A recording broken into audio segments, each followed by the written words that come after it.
My name is Sarah. I have been in foster care for most of my life.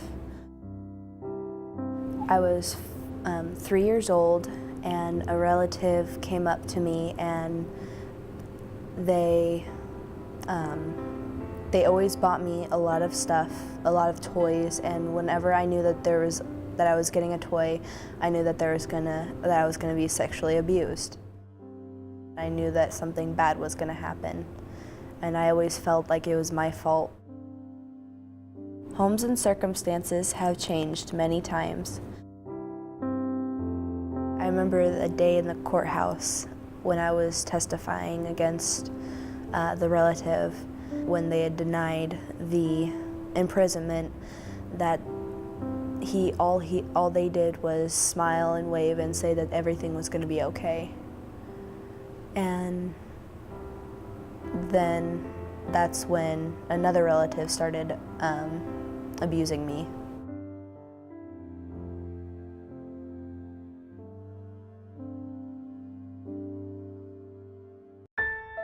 But one thing that hasn't changed is my CASA Patty May. She has always been there for me. CASA means Court-Appointed Special Advocate, and we are just volunteers that will go through training, and we are the voice for the child. I was on suicide watch. I did not care about myself at all. I got into a lot of stuff that really hurt me. I was pretty much in a downward spiral with my life.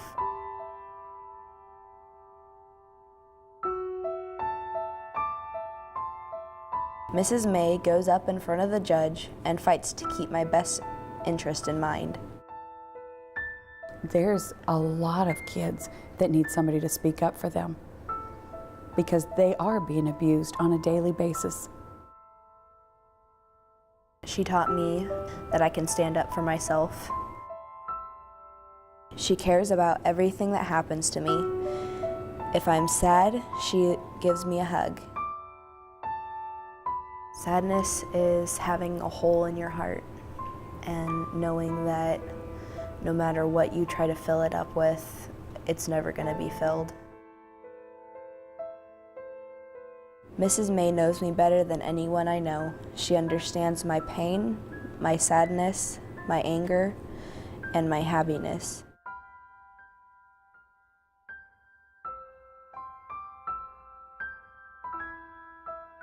There's one person out there that really cares about them, and they're not paid to care.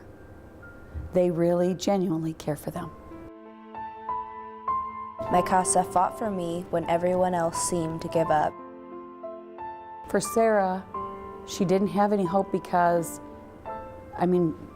every placement that she had been in her own home, there was abuse in every single situation. Lonely is having no hope, that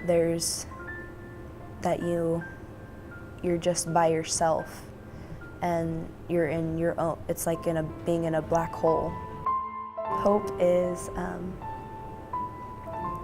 finally getting a rope and crawling out of the hole and believing in yourself even when you didn't want to believe in yourself, and having someone there to help you along.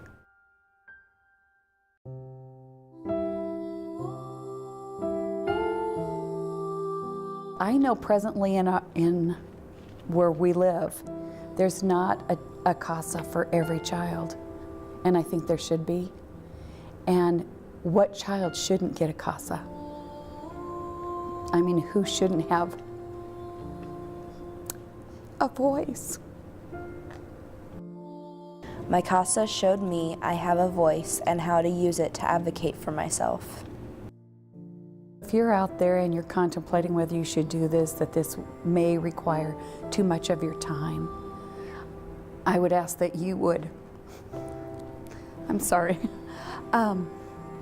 look at Sarah's life and say, here's a girl that her life got turned around because she did have a CASA.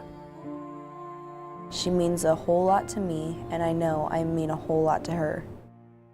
It touches my heart. Her letter just, I mean, that's worth $1 million plus.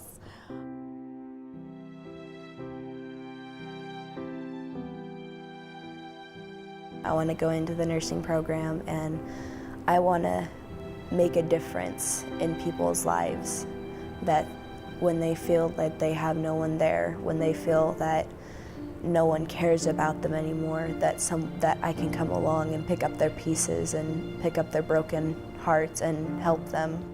I want to be a foster mom, and I also wanted to be a CASA. My CASA showed me it's okay to be me.